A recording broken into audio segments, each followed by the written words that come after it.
สบายดีพ่อแม่พี่น้องสบายดีสู้ขู่สู้คนเนาะพี่ต้องเห็นบ่เม็ดยังพี่น้องมื้อนี้นะเกี่ยวเข้ามื้อสุดท้ายฝนตกซ้ำเข้ากับมิลิมาร์ทเด้นี่ปนทำเป็นถงพี่น้องเอ้ยทงนาใต้นั่นมดทงเข้าใจเลยเบิ่งแน่เกี่ยว2คนเบิ่งเด้สุดท้ายล่มปานวีดลมมันเขาแล้วเนาะพี่น้องบ่แม่งเวียดมาพี่น้องเกี่ยวรถจันมาเกี่ยวนำกันมื้อสุดท้ายโคตรโผจังวะมื้อสุดท้ายบ่ฝนก็ตกเข้าก็ล่มอุ้ยหนู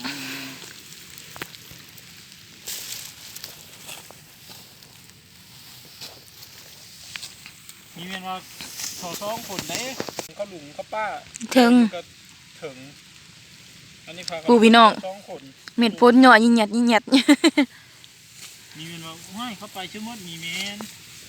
เกี่ยวอยู่ถึงชื่อฮอดมาหาเกี่ยวแถวมันบ่ทันสุกตะกี้เด้พี่น้องบัดนี้มันสุกเลยมาหาดอกมึงดูพ้นมืดนะมืดพ้นพี่น้องพ้นมืดฮ่าป้าแต่หิวข้าวหรือว่าไม่ซื้อยังไงคือกินข้าวเช้าอยู่เหาะยังอยู่ข่อยกินน่ะได้เจ้ากินตนแล้วยังได้กินฟันไปบ่ซะ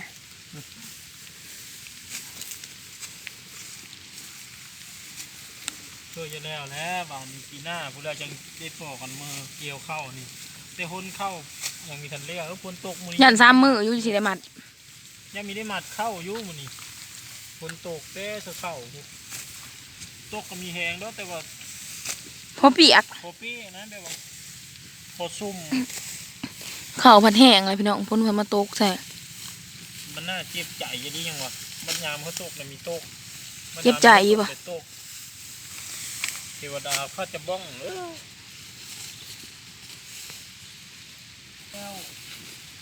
พ้นกับลิ้นแยบฝนตกปล่อยๆพี่น้องโอ้คุยเต็มถุงพุ่นเขาพอน้องมินพอน้องเทนเกี่ยวอยู่กระเทิงพอแดงๆลืมๆนะยืนคุยกันอีกบ่ลูกสาวเอ้าเศร้าขึ้นบ่เศร้าเนาะพ้นแหงมาวันนี้นี่กับยายเงิงประตุยพี่น้องยายเงิงติดโอ้พี่น้องคือสิหูดีดอก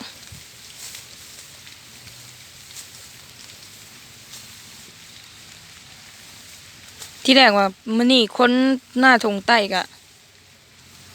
คือสิแล้วมื้ออื่นเสร็จสัตว์นะมื้ออื่นนะพี่น้องแต่อันนี้เนี่ยโอ้ยด้าน3 มื้ออยู่จังสิได้เขามันสิแห้งประมาณวันเสาร์นะที่แล้วนี่ไอ้สิได้คนนะจะมื้ออื่นกับคนเอ้าขาพ้นตกหอนมื้ออื่นได้ซะวันฮ้อนตกหอนมื้ออื่นกับมื้ออื่นบ่ได้คน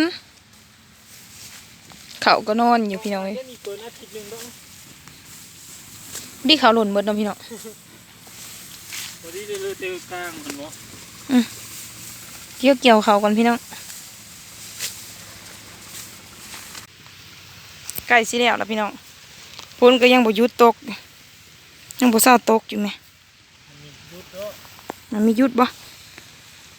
มันล่มไปแล้วเขาก็มีต้นกวาดอย่างเดียวพี่น้องไม่เคยปั้น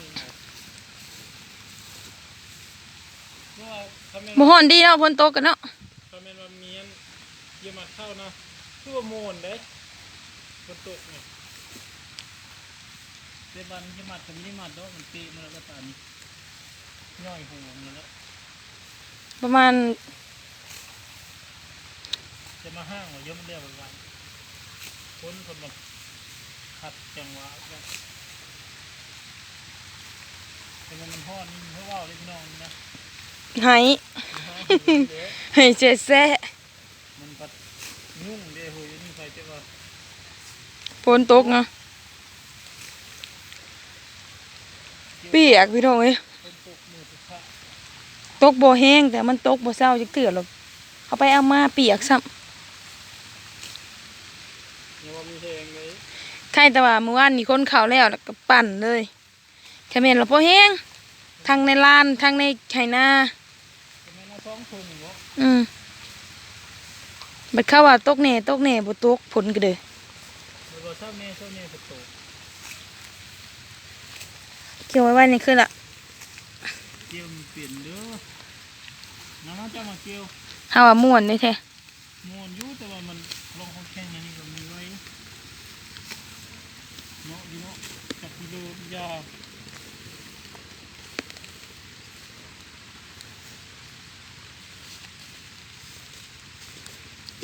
อย่างพุ่นอย่างพี่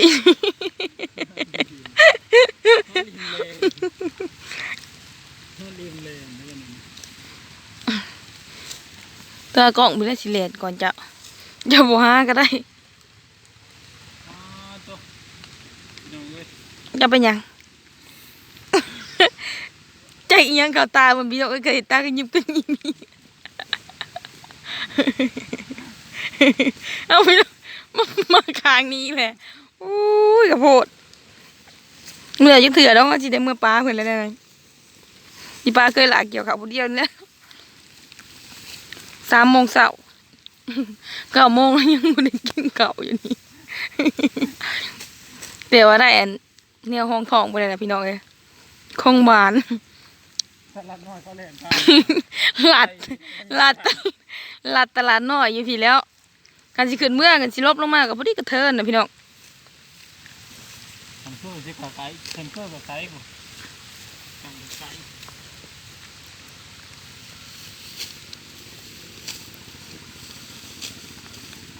แห้งมาได้ผลกันนะ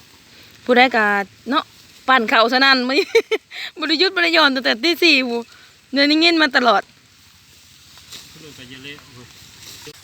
แล้วพี่น้องป้าพี่น้องน้องโซล่าเพิ่นจัดการเองเพิ่นว่าเลี้ยวหาเข้าก็มีเห็นจ้าพูดว่าบางนี้นะจะมีเห็นหัวเข้าพี่น้องเอ้ย เห็นแต่ยังเห็นแต่คนเหรอ เห็นแต่ผู้คนกับขี้ดินพ้นก็โอ้ยยังประมาทด้วยแหงมาว่าสิเฮ็ดแล้วก็มีแล้วเฮ้อสุดท้ายแล้วบัด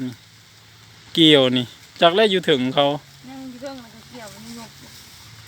เกี่ยวยุบอยู่ก็ยาแล้วเขาแล้วเขาก็มือเลยเขาก็มีได้เกี่ยวของเขาแล้วเขาก็มือกินข้าวเนาะเขายังไม่กินข้าวไปพี่น้องมือพี่น้องบ้านนี่เขาแล้วมือนี่เห็นเขาให้โผเกี่ยว2 คนนะ5ฮือ มาเอาดิ เงินไปกันเห็นเขาลุงเกี่ยวก็ไม่ยะแวได้อย่างมีแต่ได้กินข้าว มีการแวแล้วมีได้แวเลยข้าวกันยังมีได้กิน ปล่อยว่า ฮะ มันอย่างงอดทอดนั่งเข้าแล้ว เข้าเงินก่อนเหรอฝนก็ตกมาเข้าก็มีได้มาโอ้ยเนาะโมกการนอนเย็นอะไรนั่นทงผู้เขาเกี่ยวมือนะพี่น้องผู้เขาจ้างคนมือที่2นะผู้เช่าจ้อยนะพี่น้อง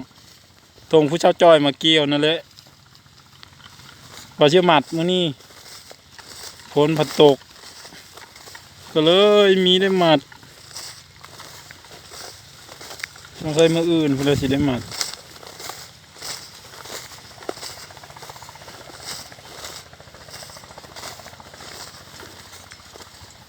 ถ้ามันสั้นก็ขอโทษขออภัยเด้อพี่น้องเด้อ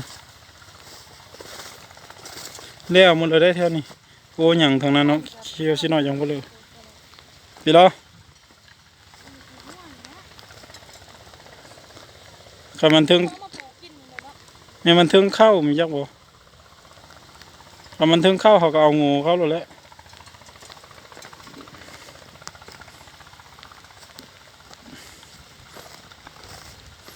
เบิ่งบรรยากาศไปนำพี่น้องมันไปรุ่นนำบ่มันไปรุ่นพ่อมาเท่ามือนี่เขาสีแล้วหรือยังมีแล้วเขาลุงเทนลุงมินนี่ทั้งเทิง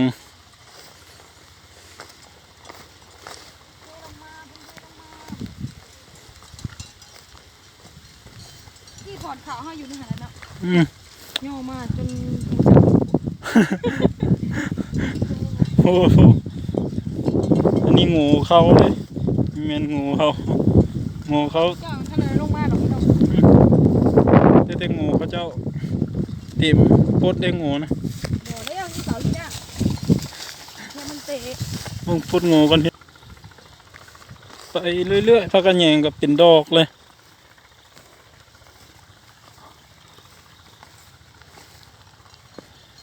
โอ้สงสัยสีสันฉะนั้นหิวข้าวหรือมือสั่นขอโทษหลายๆเด้อพี่น้องเด้อคันมือสั่นก็ขอโทษขออภัยหิวข้าวตอนนี้เรากำลังจะกลับไปกินข้าวบรรยากาศถือว่าคอมเมนต์ว่าแล้วคอมเมนต์ว่า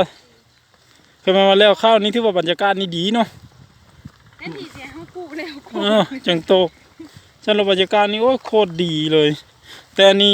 ดีอยู่แต่มันจะเสียผิวเลย เมื่อไรยังมันรกนะครับแต่เนาะ อืม มันยังคายแล้วอันนี้ที่มันคือ มันมีแดดๆดำมันนี่นะมืออื่นกับเพื่อนๆนะจะว่าสิมีได้กู้สมิจัก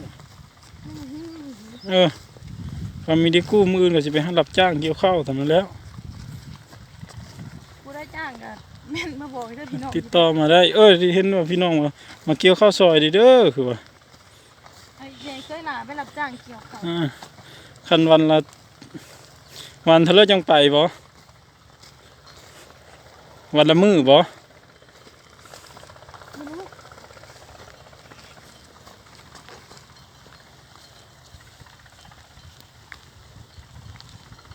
โอ้แหงมาพ้นกับพี่น้องเอ้ย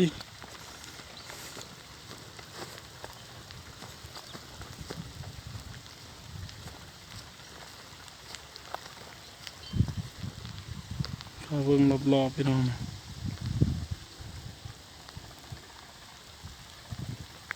ปุ๊มองเขาเกี่ยวนะมองงูเขาหาวหลายๆปุ๊บ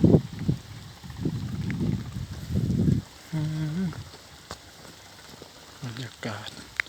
โอ้ควายเต็มทุ่งเต็มให้เต็มหน้ามาตอนเยอะตกนะเนาะมีตกมาตอนมีเยอะตกผ่ามา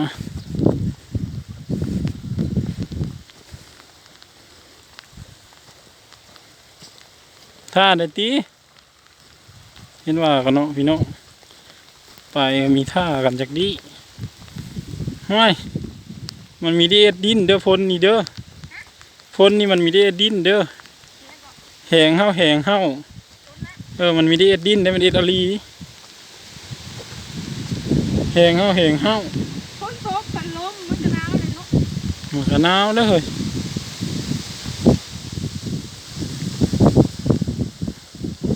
ก็เลิกพวกเฮาต้นไม้นะป้าหมิ่นบ่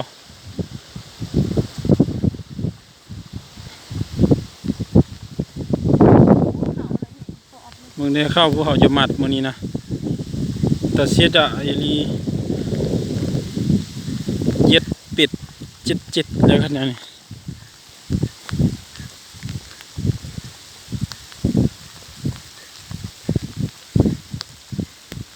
แวเกี้ยวยู่ลูกกินข้าวก่อน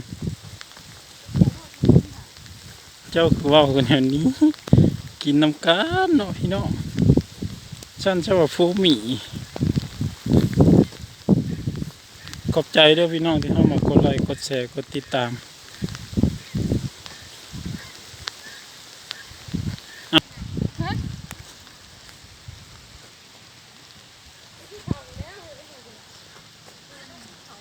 มาเขาลุง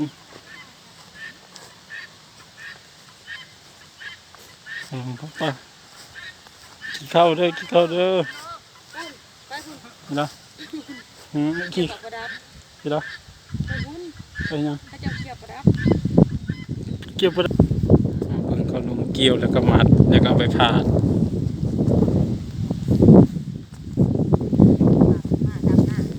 สบายดีพี่น้องเด้อมาเกี่ยวข้าวตักฝนน้ำกันเด้อพี่น้องเด้อ สวัสดีครับพี่น้องวันนี้ฝนตกครับผมโอ้เกี่ยวข้าวสุดยอดเลยโคตรเย็นเลยวันเนี้ย เกี่ยวข้าวเฮ็ดมัดประดับพี่น้องบริเฮ็ดพรได้มื้อนี้ อันนี้เขาเอิ้นว่าประดับป่ะ มัดป ลุ ระ ง ดับ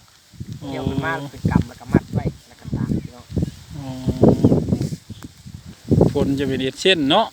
เฮ็ดแล้วมื้อนี้โอ้ย แล้วก็ป้าพอมาเกี่ยวเนาะ อยากแล้วเฮ็ดจังได๋แหละฝนตกก็บ่อยู่แล้ว ประดับกับประดับเนาะ ประดับแล้วเจ้าเสาตกมันหนักสิแห้งเข้าก็ได้ เกี่ยวกับประดับ พดเจ้าโต๊ะมันก็เห็นเอง ขอบใจด้วยพี่น้องที่เอามากดไลค์กดแชร์กดติดตามพอกันคลิปใหม่พี่น้อง